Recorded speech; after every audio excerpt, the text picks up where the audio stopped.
Hello, welcome to the EP7 podcast. You are here with Rachel Donovan and the founder of EP7, Mr. George Helou. Thanks, Rachel, and thank you for joining us.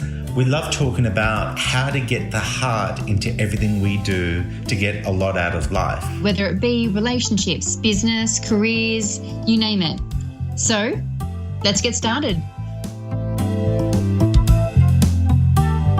George and I were just discussing off air a topic, something else, and we've got to this really exciting topic now that we want to talk with you about. And that is the idea of having a light heart. Yeah. And how that affects us or our world or our approach to things and the difference it can make. And I know for one, I really value having a light heart. I don't always have it. And that's probably, in some situations I wish I had have had a lighter heart at the time, and it's a work in progress. But it's a really, really liberating way to be if you're, embodying that, having a light heart, don't you think? Yeah, it's so elusive sometimes, and it's never enjoyable when we get lost in frustration and taking things so seriously that we're losing our ability to see more and be better. Do you know that a company I've owned since 2000, I think it was 2000, November, is called Light Heart Productions. So EP7 is a trading brand, soon to be a trademark, but the actual company is Light Heart Productions. And so obviously for me, from a very long time ago, it struck a chord that having a light heart is really important. And who doesn't like a good laugh? I sure do.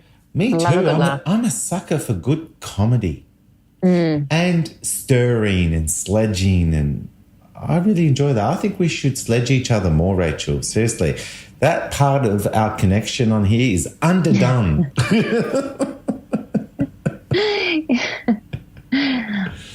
But, I think that the reason why we're covering this topic even now was because off air, you were sharing with me how something that concerned you in your relationship, the way your partner, Owen, took, was so lighthearted. And we know you're listening, Owen. We know you're a fan of the show. He's probably bright red now, even though no one can see him. Yes, right now he just almost swerved off the road. Probably. Stay safe. Yeah, and I think that is always refreshing when you give someone feedback or you tell someone about a concern and they just take it with the best attitude, with an open mind, and they're not burdened at all by the idea that they were doing something wrong or they need to improve in some way.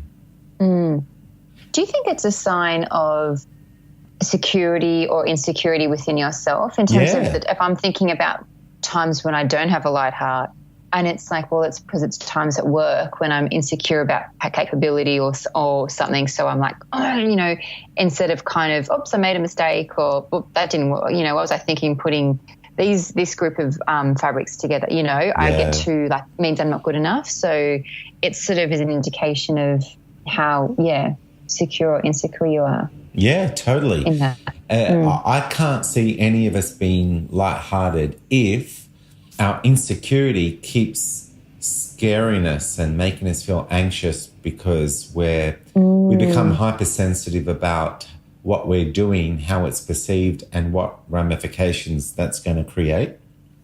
Yeah. Well, there's no light heart in that. So it definitely is an attitude of, you know what, I'm giving myself permission to just enjoy this life with where I'm at right now, and all my mistakes and all my naivety and everything that I bumble and fumble through, how about I just laugh at myself along the way as I learn? It's funny you should say that, because only 2 days ago I was reading a book, and often I'll just jot down something that sticks with me, and a thought I had, which was, I'm going to give myself permission to make mistakes, because I was just realizing how much I don't do that. I'm putting this pressure on myself to get this right, get this relationship right, get this thing at work right, get it right. And that's what was making me feel overwhelmed or sort of, and I just sort of thought, you know what?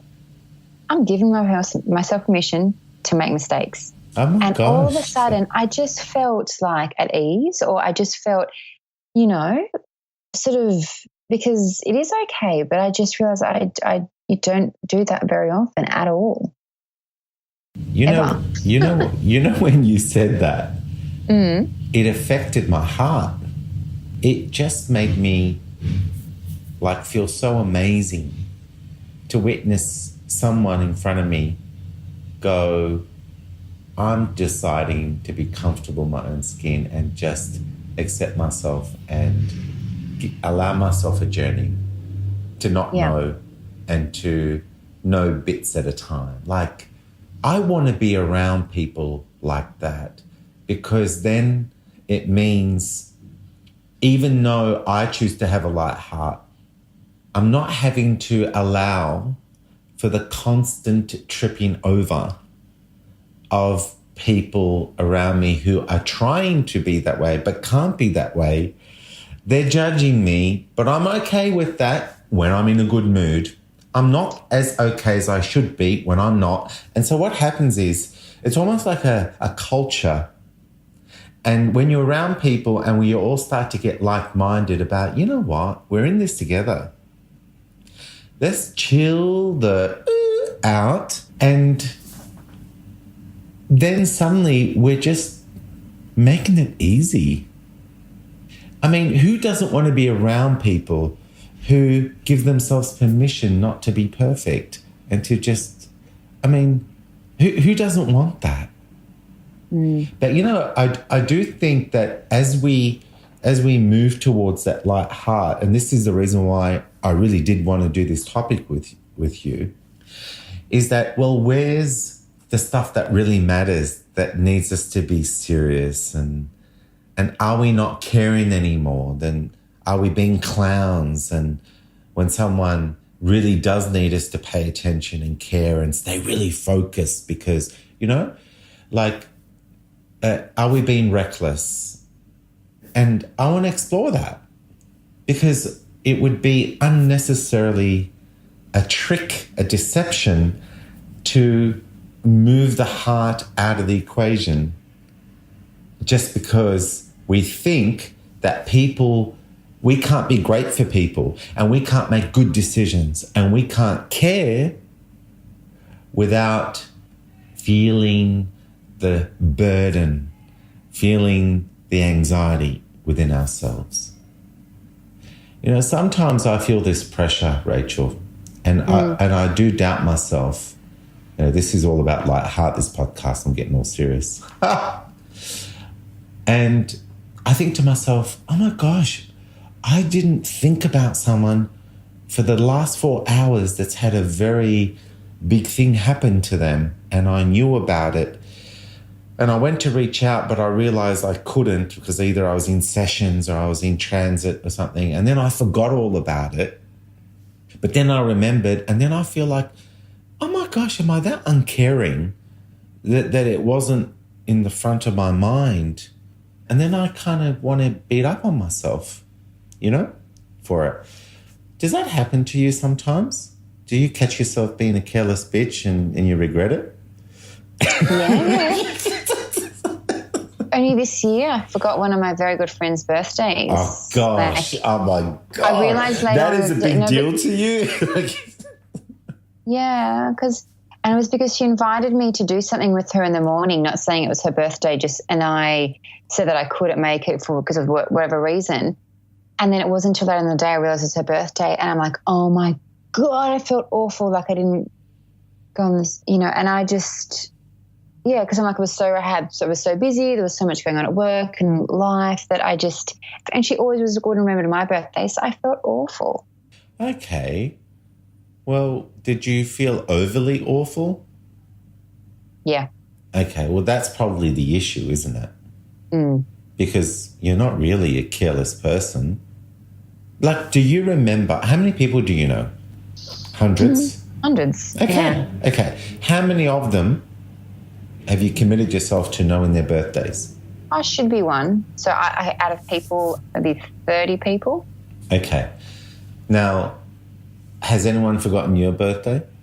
Yeah, my best friend forgot mine a couple of years ago. And she's not your friend anymore? Yeah. Look how quickly I remember that. I don't hold grudges. No, it was fine. Yeah, no, we're still best friends. Yeah. Was it bumpy for a while? Did you excommunicate her for a few months? No, not at all. No? Were you overly disappointed? No. Okay. Can you see the point that I'm getting at? Yes, but I'm just like, I want to be better than that. I want to remember these people. Oh, you want to be better than everyone else. Oh, gosh, you have superiority complex now. I guess so. Why? Why do you have to be above everyone else and show them how life is meant to be lived? I don't like being thought of as that I wasn't thoughtful. Yeah, I know. This is a bit of a dilemma.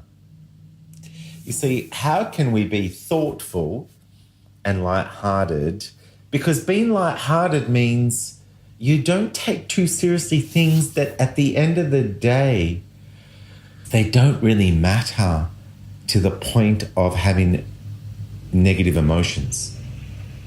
Like, I'll give you an example. Let's play out this situation where she invited you and she didn't tell you it was her birthday and you realised later. Now, could we replay that with a light-hearted attitude and see whether that would equally be, whether that would be even better? Do you want to do that? Mm-hmm. All right. If you were now in a situation where you found out in the afternoon, but you have a light heart, you're in that really kind of light mood, and you think, how crazy is that? You tried to create an opportunity with me, and I was so engrossed with what's been going on, I wasn't in touch with what the date was and to be triggered of your birthday. No way. And then suddenly you're talking to her about how crazy that is and you're laughing with her that you missed the opportunity and you're expressing regret, but when the dominant context is a light heart, the regret is is healthy. Okay. In other words, it's not dramatic, going to the extreme. Yeah, it's not overly dramatic, but it's also sincere. Like you do regret, but the light heart allows you to keep it into perspective. Yeah. Now, how would she take that? Would she laugh with you, laugh at you for forgetting, you laughing at yourself for forgetting? Well, I think it depends on the mood the person's in. I know. So now it goes down to her responsibility for her own well-being, and it's about her insecurity. Yeah. Now, if I gave you a hard time for forgetting my birthday, what's wrong with me? Well, I mean, really? Am I that precious? No, it's different. Like, if you forgot your boyfriends or your husbands or, I get that's different. Because surely there's maybe a dozen people in your life you're not going to forget it. You know it's coming. Yeah. It comes, you know it, and off you go. Everyone knows when my birthday's coming. Yeah, but even in family, if you forget each other's birthdays, you get to laugh because it's kind of like, gosh, we're family and you still managed to forget it. What's wrong with you? Yeah, that's right. It's like, I know, far out. Anyway, I'm going to make it up to you. Cool. You see the lightness in that? Yeah, yeah. So we can still care and be lighthearted. Mm. So what about if there's something serious? What if there are people who are angry, upset, they've made a mistake, it's a bit costly, and you're lighthearted in that situation? How would that play out? Is it, what do they think, that maybe you don't care? about the gravity of the situation. Or yeah, well, this is my concern. Like, how will it play out so that you do care, but your light heart gives the best to that situation? Because I think that's the opportunity. So how do we do that? Okay. Well, what if the beginning part of it is you're expressing your genuine perspective that you wish it didn't happen, you want it to be different, you care about what they're experiencing. What if that part was a genuine reaching out to connect? But I don't see a heavy heart so far in this process. You see, if I care for someone and I want them to have a better experience and I wish they didn't have an experience that's not fun, that's a loving act. And that's showing compassion, and that's putting attention on things that matter to someone. But there's a point right there whether I can burden myself with the emotional state of actually being in it, or keep myself in my perspective, which is I'm actually not in it. But I know what it's like to be in it, and I don't want that person to be in it. Now, I'm exploring this with you because I don't want to be burdened because I can't be the best. I can't be the best for that person if I'm burdening myself with the disempowering emotions. Because let's explore what a disempowering emotion is doing to your neurochemistry. Okay. When you are releasing the thinking that must be happening for you to suddenly have a biochemistry that says you're not in a good place, this is not good, is that then your brain is being told to notice problems because you're in a very bad situation and you have to get out of it quick. So in other words, when you are really down and burdened, the brain now is being polarized in its thinking.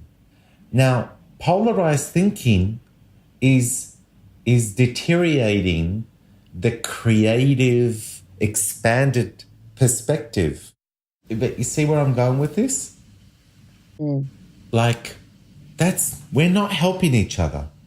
It's like if a life coach or a counselor or a psychologist was meeting someone and they're listening to their story or their issues, and then they're allowing themselves to cross the path from empathy, which is really understanding what that person is feeling, but then cross over into sympathy and even emotions that are what they're feeling. In other words, if that person's angry, then they're feeling angry with them, right?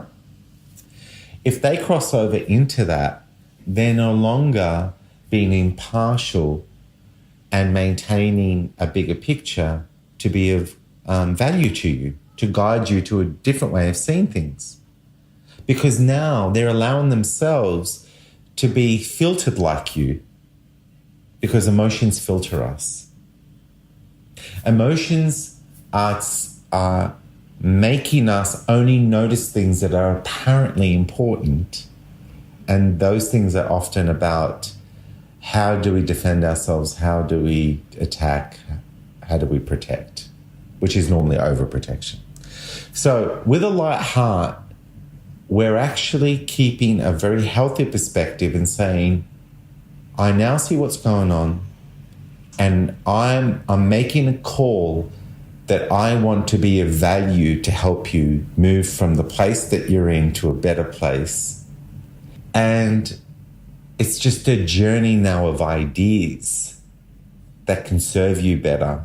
And I'm going to facilitate, I'm going to throw ideas in the air, I'm just going to engage you because I care, but I'm not burdened by that process. But you know what? It's because I believe in abundance. It's because I believe in that person's capability. Mm-hmm. I also see the relevance of contrast, which means if they're not enjoying it and they're going to have a breakthrough to the other side, it's going to give them a depth of character. It's going to give them a sense of compassion for other people in that situation, just like I have compassion for them. You know, the more I talk about this, the more I feel like the perspective of truth of all this is that a light heart belongs in everything we do, as long as we never get tricked into thinking we're being careless and we're being flippant about how important something is. Yeah, because saying you have got a light heart isn't saying life's a joke and you're laughing at things. Yeah. It's not kind of taking it to that extreme. It's just you just don't get dramatic.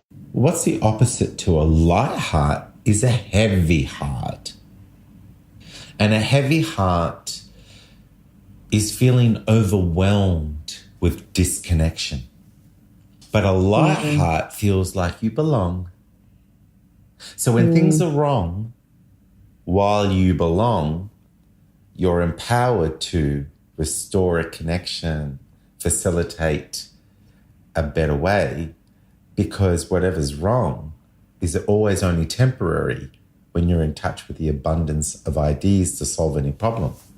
So that's why a light heart is so powerful. It's one of the empowerment principles in the 52 principles in EP7.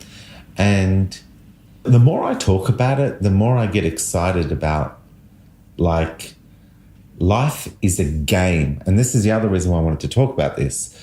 Like, because when I say that to some people, they go, oh, don't say that, George. Because for me, the idea of a game is manipulation, it's game playing. And I'm going, I really want this world to be your playground where you play.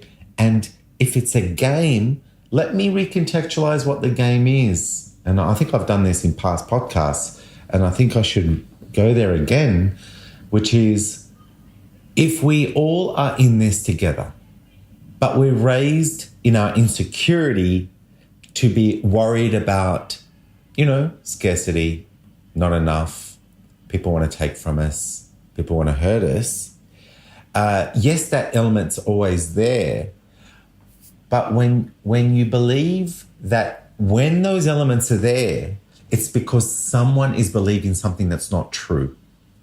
And they've been manipulated into being treacherous. Now they have justification to be treacherous, right? Mm-hmm. When you actually see it that way, you have immediate compassion for people that are lost, disillusioned, and are making dumb decisions that are isolating them and not allowing them to have meaningful, beautiful, rewarding relationships.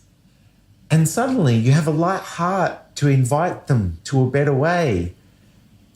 But if they choose not to take it, then with a light heart, you just allow them to have whatever life comes with, whatever they're attached to, because that's the beauty of life. It gives you what you believe in. And that's the game. The game is, if you don't like what's happening, undo the beliefs in you that trick you into a disconnection. Because the connection's always there, which means we're living lies. And the game is to reclaim the truth, to set you free. And can we do that with a light heart? It's like a treasure hunt. It's like the treasure is the pure gold, and we're conditioned to believe that some golden nuggets are actually everywhere, and they are opportunities. They are people that want to give you love, but they're struggling, and you can connect with them, show them what you see in them, and then they are so grateful, they open up and they start to reciprocate. This is an example of there's golden nuggets everywhere, right? But the illusion is it's fool's gold. In other words, oh gosh, that person's annoying. They're just going to grate on you. Stay away from them, or don't take their crap. Get ready to put them in their place, right? So when we've got that happening, then we're living the illusions of disconnection. That's a disconnecting way to be, right? Okay. So that's the game. The game is how much gold can you connect to, because that's the truth. You know what that means? It means we're rich. It means we are born rich, and we're conditioned into thinking we're poor because there's not enough in the world. Yeah. That's a nice way of explaining it all, George, in that game. We're born rich. What's there not to have a light heart about? If you will, I know, but isn't it? There just seems to be much more. scary. Like when you meet someone who's got a light heart, it's refreshing. Yeah. And I find that sort of experience or encounters with people are less often than the heavy heart encounters. So it's even more refreshing when someone's like that, because you don't see it necessarily all the time. And it gives you a lift, because you're like, oh, they're just, And, I know I'm definitely guilty of having the heavy heart at times in my approach and getting knocked back, and instead of having a light heart about how I get back up again.